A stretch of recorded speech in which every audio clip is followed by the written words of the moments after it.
The fans haven't even arrived yet, but already, something's stirring in Monza. A quiet whisper through the pit lane. A leak. A secret.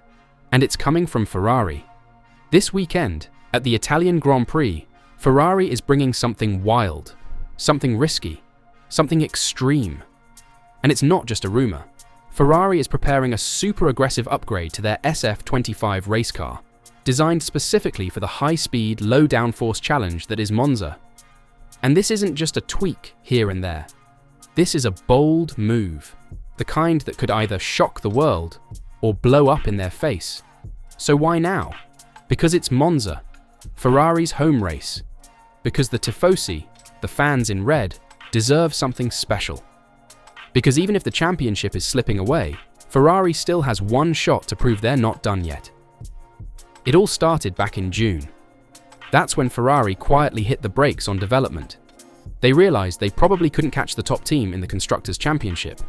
Second place was the best they could hope for. Even their technical director, Loic Serra, pulled the plug on a new floor upgrade they had planned for Baku. Instead, their engineers turned their full attention to 2026, putting all their energy into the car of the future. But Monza? Monza is different. It's not just any race, it's sacred ground. This year also marks 50 years since Niki Lauda won his first world championship with Ferrari. The team is even hosting special events for fans to meet Charles Leclerc and Lewis Hamilton. So yeah, the pressure's massive. And Ferrari? They weren't going to show up empty-handed. According to a leak, Ferrari is arriving with two rear-wing versions for the SF25. One is a safer carryover wing from last season, but the other? It's completely new. It's wild. It's extreme. This second version has been carefully trimmed for one goal only: speed. It's built to slice through Monza's long straights like a knife through butter. Engineers designed it to boost straight-line efficiency and top speed, without making the car unstable. But it wasn't easy. The wing had to go through strict tests. The FIA only approved it recently, after Ferrari made changes to how much it could bend or flex under pressure. That's because if it flexes too much, it's illegal and dangerous. So the design had to walk a tightrope between power and safety. To make sure everything goes right, Ferrari even brought back an engineer who was about to leave the team, just to help them deal with any problems that might come up during the FIA's final inspections. That's how serious they are.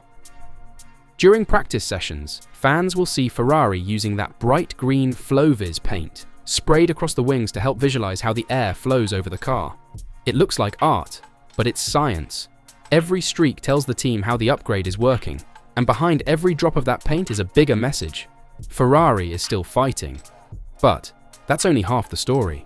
Because while Ferrari is charging ahead with this new rear wing, they're also doing something totally different, something that points to the future. At a recent tyre test with Pirelli in Hungary, Ferrari ran a movable front wing DRS device. That's right, a front wing that can open up, just like the DRS flap at the back. Why? To test how next year's lower downforce cars might behave. F1's 2026 rules will allow movable front and rear wings, and Ferrari was the first team to try a working version of the front wing on a real car. Other teams, Aston Martin, McLaren, Alpine, Racing Bulls, they didn't even bother running it, but Ferrari did. On the second day of the Hungary test, they brought it out, bolted it on, and let Charles Leclerc put it through its paces. Pirelli boss Mario Isola explained the purpose of the test. It was good to confirm, especially that the tests that we run with cars without this device are still relevant, he said. We found differences, but we have been able to compare the test with the other tests and understand what is the impact.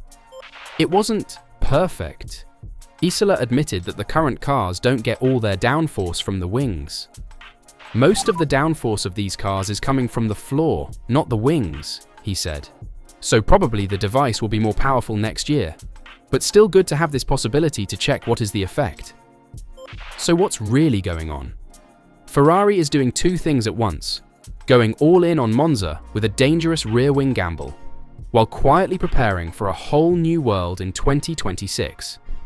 Two timelines, one team, A single shot to show they haven't given up and that they might just be one step ahead of the rest. But is it enough? That's the question as we roll into Monza. By now, the rear wing drama has the whole paddock buzzing. But while the fans at Monza will be staring at Ferrari's wild new setup at the back of the car, the real secret weapon might be at the front. Because in the shadows of Budapest, during a quiet Pirelli tyre test, Ferrari did something no other team dared to do. They rolled out a movable front wing. It's a sneak peek into the future, something we'll see in full force in 2026. But Ferrari didn't wait. They bolted the device onto their mule car, sent Charles Leclerc out, and started collecting data that could change how next year's car is designed. Most teams skipped it. They either stuck to the standard setups or just used rear-wing DRS to simulate lower downforce. But not Ferrari. Ferrari went further. According to the FIA's new technical directive from June, these front-wing DRS devices are allowed during tyre tests. Still, Ferrari was the only team at the Budapest test to actually run one, and Pirelli was watching closely. Their boss, Mario Isola, explained, "It was good to confirm, especially that the tests that we run with cars without this device are still relevant," he said. "We found differences, but we have been able to compare the test with the other tests and understand what is the impact." In simple terms, the device made a difference. Now, it's true. This front-wing DRS doesn't work exactly like it will on the 2026 cars. Isola admitted, "Most of the downforce of these current cars is coming from the floor, not the wings," he said. "So probably the device will be more powerful next year, with a load reduction and drag reduction that is more than what we measure with a mule car." But even so, testing it now gave Pirelli crucial info on how the tyres behave when front downforce drops.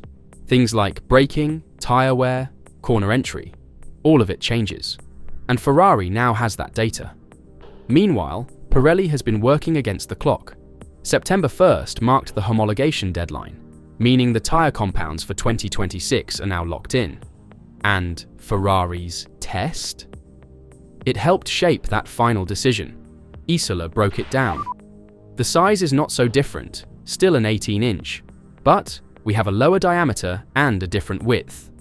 That means we had to redesign the profile completely, not just the construction and the compounds. In other words, these aren't just smaller tyres, they're totally new.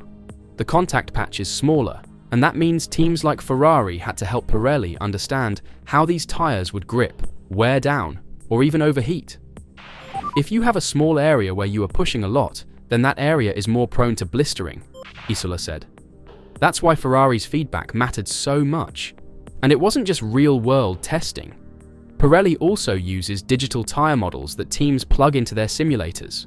That way, they can plan future setups even before building the car. "We supply the vehicle model of the tyre to the teams," Isola said. "They use it with their simulators, and they come back to us with feedback." So, what does this all mean? It means Ferrari isn't just reacting. They're strategizing. They're helping build the tyres, test the aero, and shape the rules, all while taking risks in the present. Yes, they've brought an extreme rear wing for Monza. Yes, they've tested future tech on a mule car. But more than anything, they've planted their flag in both the now and the next. They're racing for glory this weekend, but they're also building for domination next season. And now, you have to wonder, are these just desperate moves to win in front of the home crowd? Or is this Ferrari pulling back the curtain to reveal they've been 2 steps ahead all along?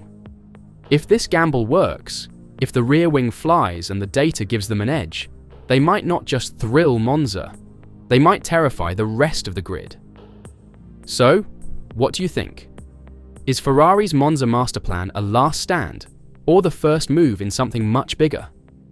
Let us know in the comments, because this isn't just about winning a race, it's about reminding the world who they are.